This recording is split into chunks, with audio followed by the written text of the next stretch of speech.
Hey guys, welcome back to my channel. My name is Kylie. I'm an author-tuber, obviously, voice actress, audiobook narrator, and professional nerd. So today I want to talk about Brandon Sanderson's free online Brigham Young University course that you can find right here on YouTube. It's free. I have taken it about 4 or 5 times over the course of the years of him doing the lectures and putting them up. This year's, however, I think was the best formatted. It was the best one for me. And I want to share with you all that I have learned and what I've gleaned from taking this course multiple times in a row, but finally having everything sink in and the positive tidbits and nuggets of wisdom that I have gleaned from them. So here we go.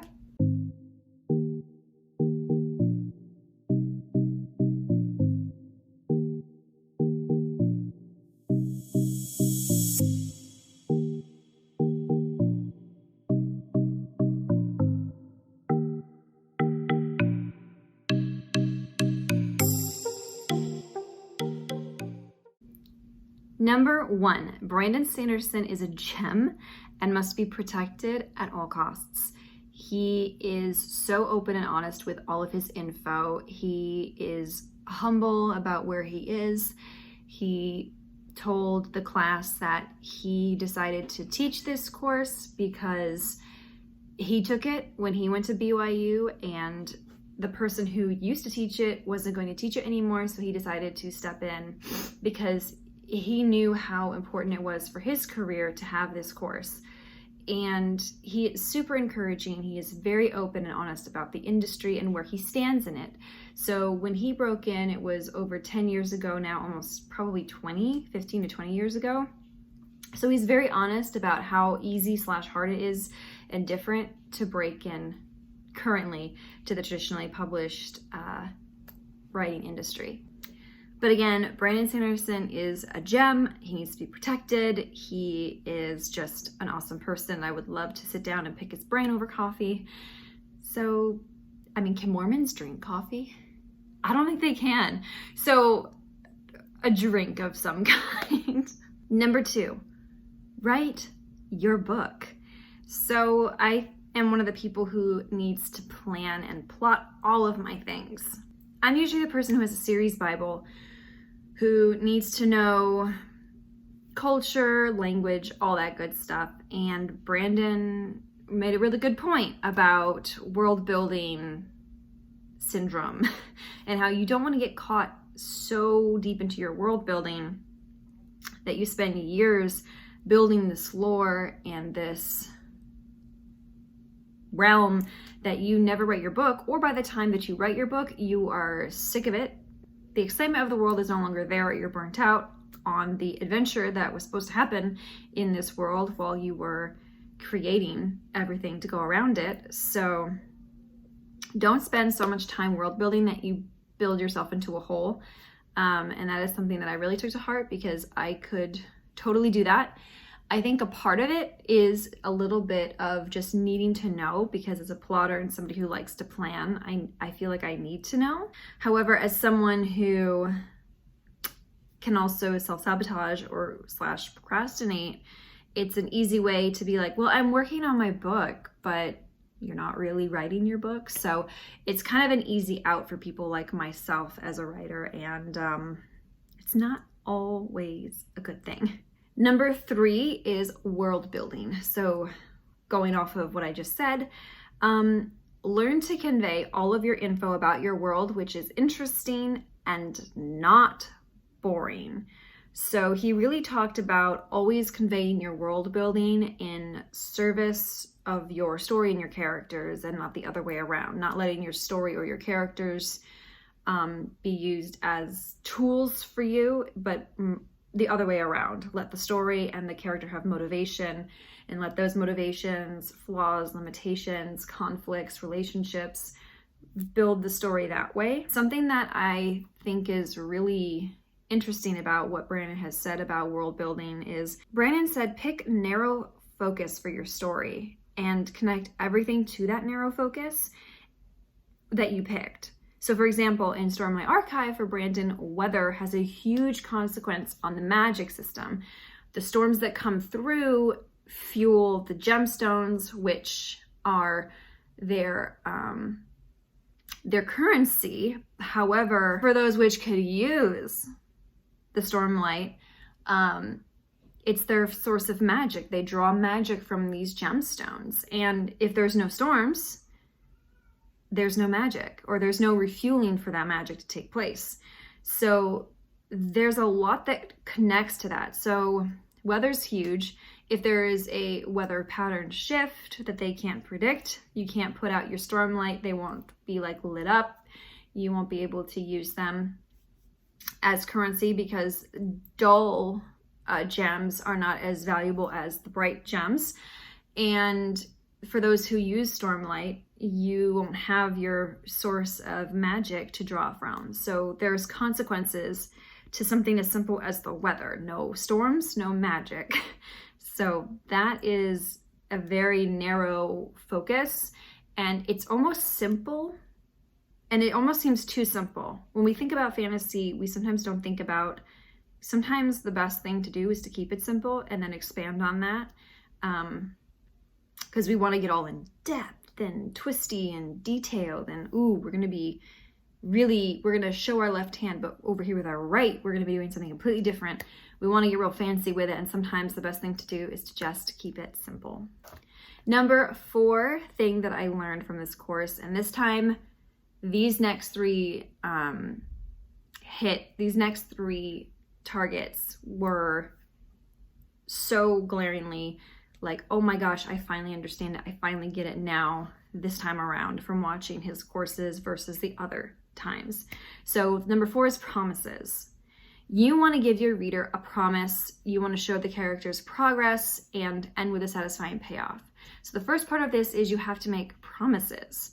How do you do this? You want to set the tone and the style of your book at the start. You want to promise your reader this is a mystery, this is a adventure, this is going to be sad, this is going to be a comedy. You want to set out from the beginning in order to show the reader what they're getting in for. You want to indicate the character arc at the beginning of the story that will be coming by showing the characters' desires, their motivations, what they think they should have versus what they need, all of that good stuff. Without throwing like info dumps or plot away, you really want to kind of like sprinkle like, okay, what kind of plot are we going? What kind of an adventure are we going on? Number 5 is progress. You want to show your reader the character's progress, because every story is built on progress. A lot of times we tend to think as writers that story is built on conflict, and it is. However, conflict comes by way of making progress or regressing in your progress. So you want to put narrative time bombs on the page, like they only have X amount of days to get to Mordor, or they only have X amount of days before the poison takes hold and he turns to stone, or something like that. And every scene should be written with the goal to advance the plot. There should be no empty scenes. There should be no throwaway scenes or dialogue in there. Everything needs to advance the plot. You have to ask, why are people turning the page? What questions do they need answered? And that'll kind of help your progression as you go along. And of course, progress should include problems arising, aka conflict. Starting out as a romance author, we're always taught conflict. Throw conflict at the characters, throw it at the wall like spaghetti, just make something happen, to that black moment and the dark night of the soul moment. And progress happens in increments, and it happens, steadily. And if you're pacing properly, you will get there. But problems arising can cause some great conflict, and even some simple everyday mundane problems, depending on your magic and system and how people could use the magic, could be really interesting and open up a whole new can of worms. Number 6 is payoff. You want to make good on all your promises that you have made at the beginning of the story and throughout the progress. You don't need a plot twist to have a satisfying ending. And I really like that Brandon kind of hammered that home. you can, instead of doing a plot twist, you might want to do a plot expansion, which is you give your reader more than what they thought they were going to be given in the end. So for example, Star Wars, through the whole thing, we're thinking get the plans, that sort of thing is the plot, but destroy the Empire is the overall plot. They do, spoiler alert, if you haven't seen Star Wars yet, I don't know what rock you're living under, but basically it starts out with kidnap princess, sends the plans away. Then the goal is get the plans, save the princess, and whoops, by the end, instead of just having those two things done and some other smaller subplots, the Empire is destroyed. So make sure your payoff is satisfying, and it should be a natural ending. Don't make a twist just to make a twist. Don't make an ending just to stick it to the reader, or not say to the reader, but stick it to the story or the main character. You have to be natural, and it has to give readers something of what they're expecting the outcome to be, else they'll put the book down, and that's the last taste they have in their mouth of your book, and you don't want them to be like, I'm never reading that again, or I'm not reading the next book because that was disappointing. Number 7 is plot. I love plot. I love plotting. I'm a plotter. I need to have all my ducks at least in the same pond before I can start my book. It's just something that I have to have, and it can be a good thing to have a rough outline, or it could be a really bad thing. And Brandon really honed in on what kind of plotter archetypes are you going to use. For example, when I say archetype, I mean Mistborn, one of his books, he used heist meets My Fair Lady with Then. And it's a crazy mashup, and it works, and it's fun, and it's interesting, and I love the series. It's great. But you have to ask yourself, why do you love this? Why are people going to love this? Why are they interested in it? What am I promising by mashing these two together? And how do I have to make progress to achieve my promises and to get that payoff? So that is really what plot is. It's the promises, it's the payoff, it's the promises, it's the progress, and it's the payoff. And thinking about it in that way has really helped reshape how I look at my plot. Almost to the point where it makes me want to start at the end of my book, have the ending, like know how it's going to end, and then work myself backwards and ask myself, how can I fulfill this payoff? What progress do I have to make for what promises need to be established? So it's kind of like working backwards almost. And it's going to be really interesting to see how this is implemented in my Claymore saga, because I'm going back through and really taking a close, hard look at it for this final pass on it. Discovery plotting is something that he also touched on, or gardening, as George R.R. Martin talks about. Martin is a gardener. He is a discovery plotter, which could be why his books take so long to get out. Kay Kavanaugh calls it a 0 draft. So she writes, and she writes a book from the videos that I've seen of her. She writes her first pass, and that kind of becomes, it's her 0 draft. And that kind of becomes her really super detailed outline. And then she gets to go back in and fix the things she wants to fix and fill in the holes she wants to fill in, which is a great way to do it. That is essentially being a discovery plotter or a gardener, versus the architect, which is more of the plotter me type, where I have to have a rough skeleton, and then I go in for each of my chapters within that rough skeleton, I fill in. There's also, I can't remember the person's name, I'd have to go back and look, but he said, yes, but no, and. So giving your character a promise, say like, he's gonna go to the store.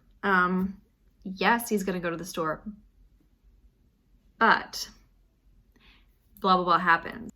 No, he's not gonna go to the store, and.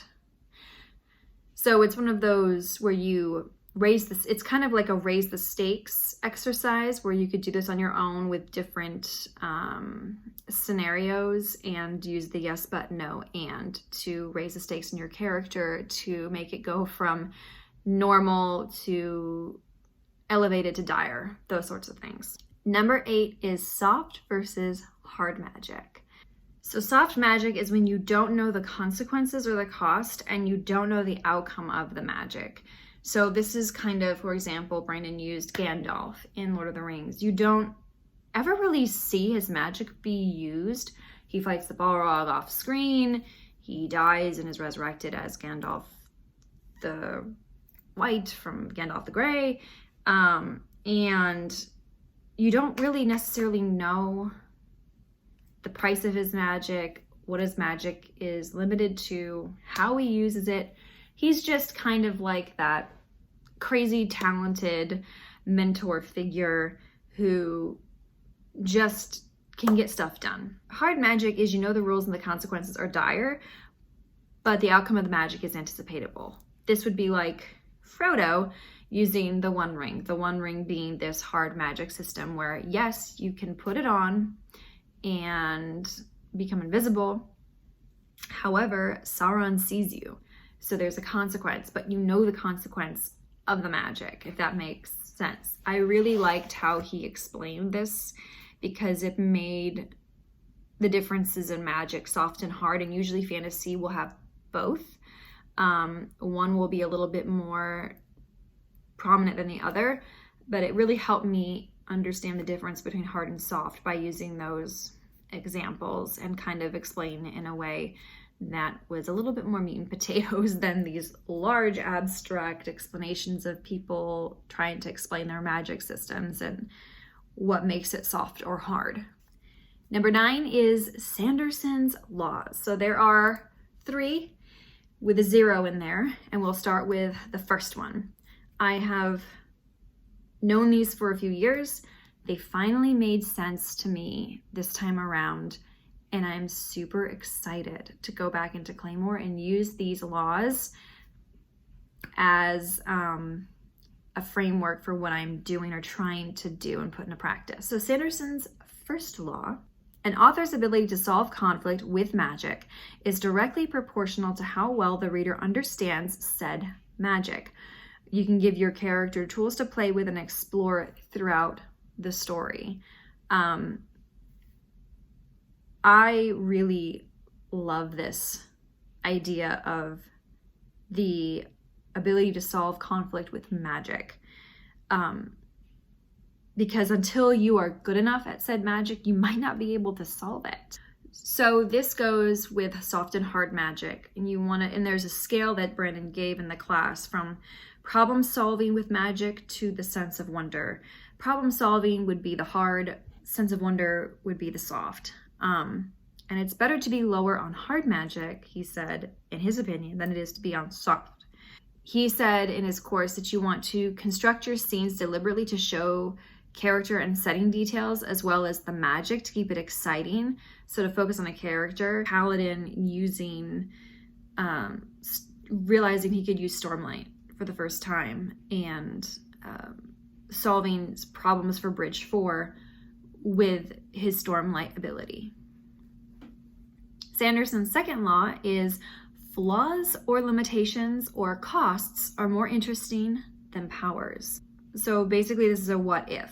What if the character isn't skilled enough in their magic yet and needs to level up, or the character needs to find something that's not working in the magic so they can fix it, or the magic is not working right, or the magic can't solve problems, so now the character has to use their other attributes or talents to solve issues. This would be like a blacksmith being unable to use his magic, whatever that may be, with like alloys or metals, but he knows the properties of them and how to break them down naturally, like without magic, so he would be able to use his talents and skills in order to do that the old-fashioned way without magic. This actually brings up the question of flaws in your character that can help them learn or change in order to help them in their journey. And they may not be responsible for their flaw. Somebody might have abused them, or they might not trust people because they've been lied to so many times or abandoned. So their flaw might be something that they don't necessarily have put on themselves, somebody else or situation could have put on for them. And this also brings up, what is your character willing to do or not do, and how far is your character willing to go or not go? And always consider with this, what does your magic cost emotionally, mentally, spiritually, and physically? Which is why I really like Sanderson's second law, because it really makes you think about, when it comes to character, a lot of different aspects that you need to cover for character. Sanderson's third law is, before adding something new to your magic setting in general, see if you can instead expand what you have, basically dig deeper and explore the concept. This is the iceberg theory of world building. Brandon said, learn to fake the lower half of the iceberg, because we've all seen the picture of the iceberg above the water, and then there's like it's like the anime, the manga, or the movie, the book, you know. Only do what you absolutely need for your story and make the reader believe that you know what is going on, and that is how you gain reader trust. This is where this is where the whole, you don't need to world build your story into oblivion in order to write it. Know a few things very well, very in depth, and your reader will hopefully, if you do it right, trust that you know more than you're letting on. Kind of like when we think about the Harry Potter world, we think J.K. Rowling knows everything, and I'm sure she knows a lot more than she let on in the books, because she has said as much. She has said, I knew this, but it's not in the book because it wasn't relevant. However, I'm sure there are plenty of things that she didn't know or think about that we just assume that she knows. Sanderson's 0 law is a great one. It's always err on the side of what is awesome. Making a great story is the goal. The last and final bit of really good advice that I got from Brandon Sanderson's BYU course was on characters. So we always want to establish empathy, we always want to establish a rooting interest, and we always want to show progress.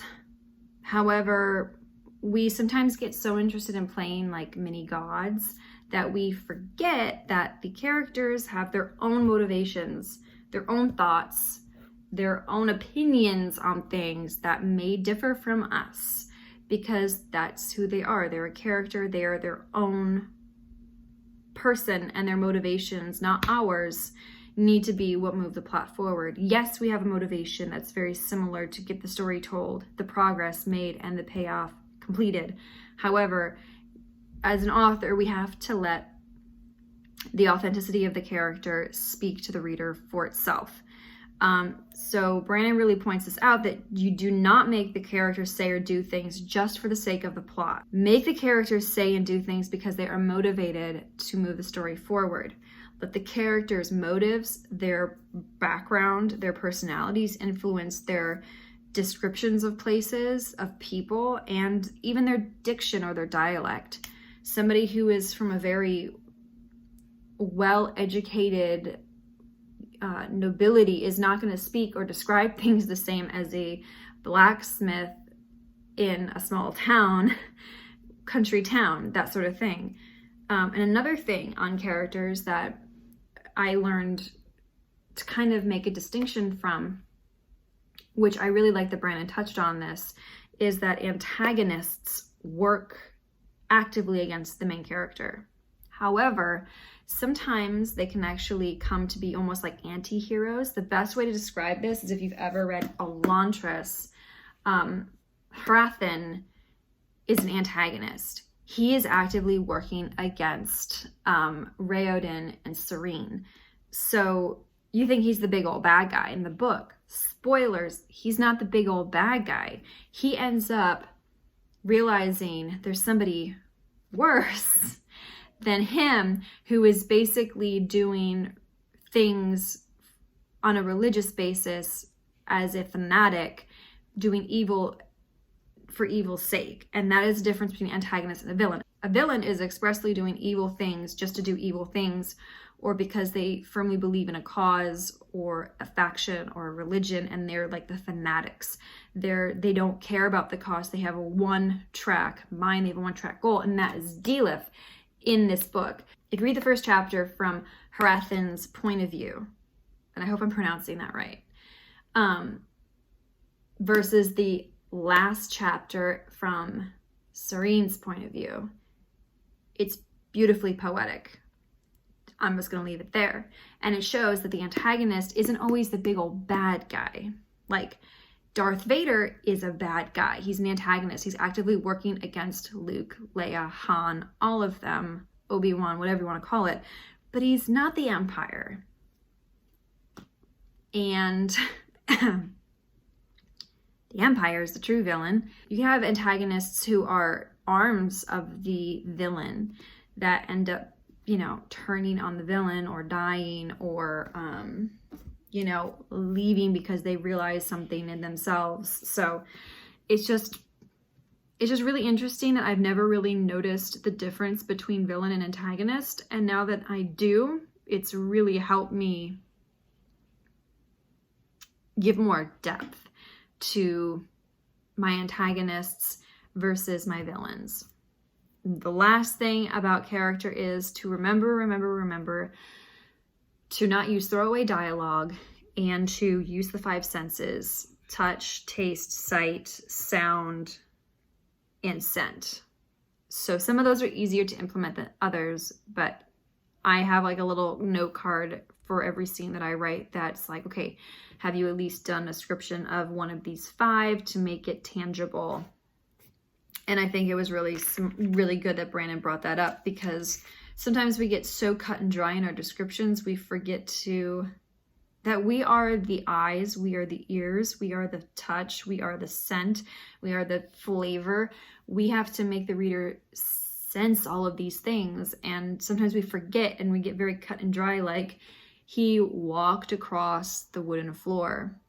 The wooden floor creaked as he slid his feet across the smooth panels of the flooring.